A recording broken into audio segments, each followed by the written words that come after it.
YTPC. Curmudgeon Piper. You just heard the air conditioner kick off.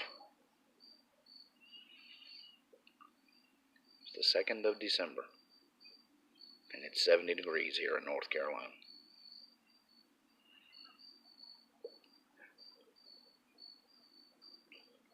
It might be beginning to look a lot like Christmas, but it's beginning to feel a lot like West Palm Beach.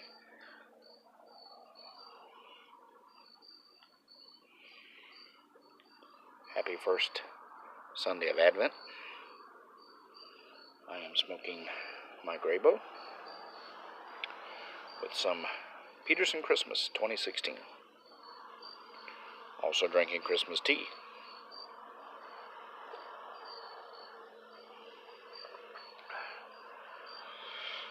Some days when I tell you that, it may mean I have bourbon in there, but it's actually tea.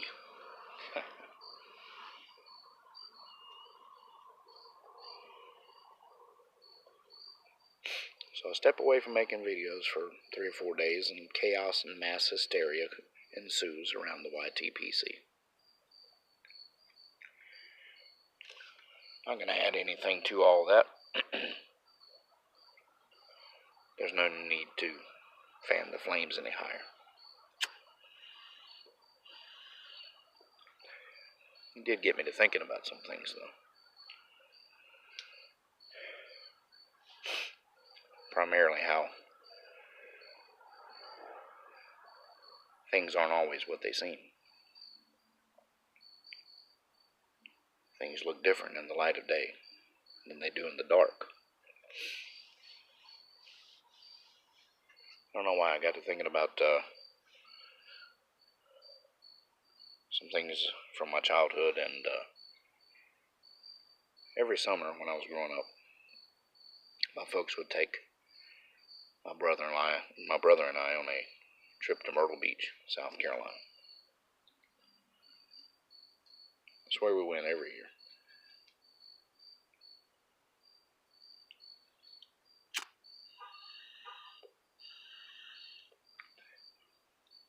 Down there in Myrtle Beach, at least back then, I haven't been in many years, but back then they had what was called the Pavilion.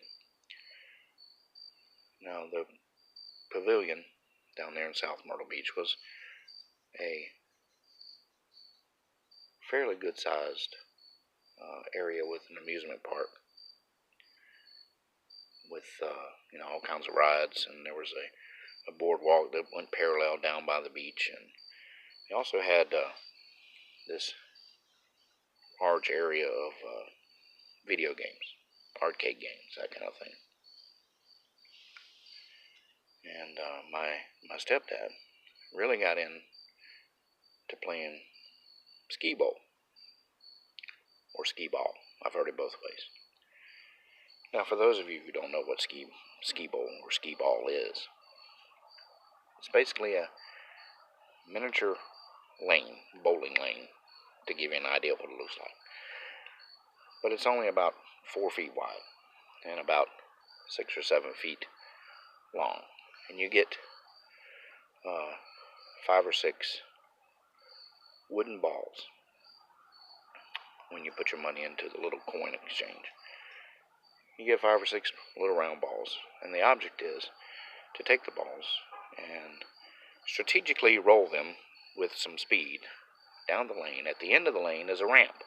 When the ball hits the end of the ramp, it pops up in the air, and then there's a panel that has several different holes that the ball can go into. And the more difficult it is, the smaller the hole, the higher the points you get. So if you get the ball to pop up and fall into the smallest hole, you get maybe 50 points. And then they have a hole that's a little bit larger for maybe 40 points, and then 30 points, and then everybody gets the little 10 point, which is down at the bottom, the easiest one to get. And of course, when you do that, you win tickets for the number of points you have. You exchange the tickets in for some kind of cheesy prize, a kazoo, a key ring, something like that. And they had larger prizes, so if you want to keep building up your stash of tickets for you to cash in, you get a bigger prize. Well, one year, I was probably 7 or 8, something like that. We were down there, and like I said, my stepdad got real proficient, really skilled at playing skee ball. But they had this, one of the prizes that year was this probably 4.5-foot tall St. Bernard stuffed dog named Fido. I liked Fido. Don't ask me why. I was 7. But I wanted Fido. I wanted him to win Fido. I wanted him to build up enough tickets to win Fido. Well, Fido was probably 1,200 tickets, which is a lot of money. But he kept trying. I'll give it to him. He kept trying. But it became just a fruitless effort. And so at the end of that week in Myrtle Beach, I didn't bring Fido home. Fido had to stay at the Pavilion in South Myrtle Beach. I don't know why I thought about that story, watching the stuff going on around here the last few days, but it did.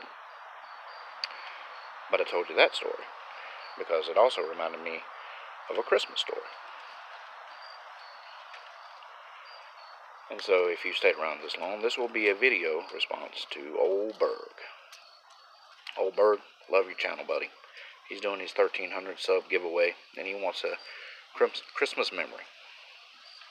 Speaking of Christmas, before I tell you my Christmas memory, the Divine Miss Lee has decorated the back lanai, and a fine job that she did. So my Christmas memory, it's probably about that same age, probably 7 or 8 years old. Now around our household, I never slept a whole lot on Christmas Eve. I had to be in bed by midnight. That was the rule, because Santa was coming. But I never got a whole lot of sleep after that. In general, I would probably try to sneak down the hall, probably around 3 a.m. I'd laid there for 2 or 3 hours or so, and had to go find out what Santa was bringing.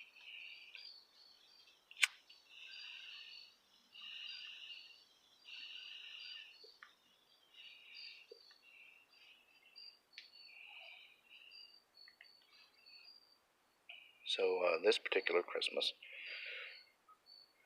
I probably got up around 3,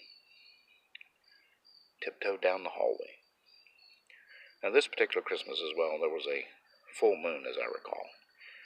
And so our Christmas tree was in front of our living room window. But there was just enough of a full moon shining through the window and around the limbs of the tree to cast shadows, and you could just kind of make out, what was in the living room.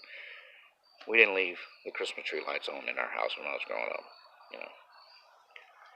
No, it was dark for the most part, other than the light from the moon shining through the front room window. So I snuck down the hallway, and I just got to the living room, and I peeked around.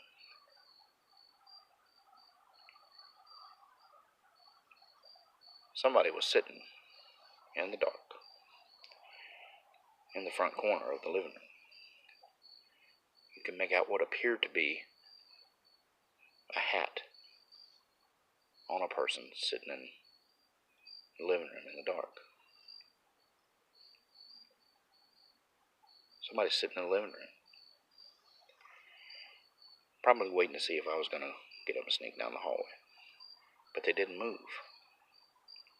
There was no chair there. It was just by the front door of the house. There was no chair there.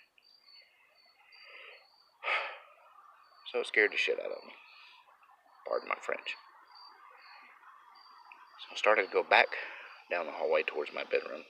Pretty scared. I was 7. I wasn't brave enough to go wake up Santa sitting in my living room. And that's what I thought. Santa is sitting in my living room. So I got halfway down the hallway back towards the bedroom. And I said, no, I gotta go back. Something's not right. So I go back up the hallway towards the living room. I peek around the corner. They're still sitting there. And that's it. I went back to bed. Just didn't want to wake up Santa. I mean, he had to be exhausted. I mean, he's eating cookies, he's drank the milk, he's got millions of other kids to visit. He probably needed a nap. But it scared the crap out of me. So I went to bed. Probably about 6:30. I woke up again. By that time, there was just enough daylight coming through that front room window. So I thought for sure, well, I can go get my toys now. Santa has to be gone. So I get up and I go down the hallway. You can see pretty well now. Daylight just coming through that window. And I peek around the corner. And sitting there in the corner of the living room by the front door was Fido, the stuffed St. Bernard.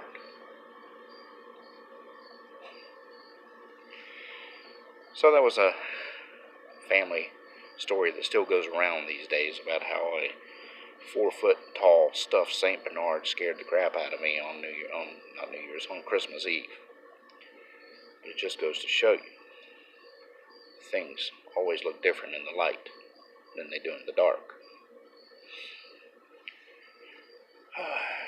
I'll leave you with this. One of my favorite verses from Scripture. Romans 12:18. So far as it depends on you, endeavor to live peaceably with everyone. Be well, be humble, be grateful for all that you have.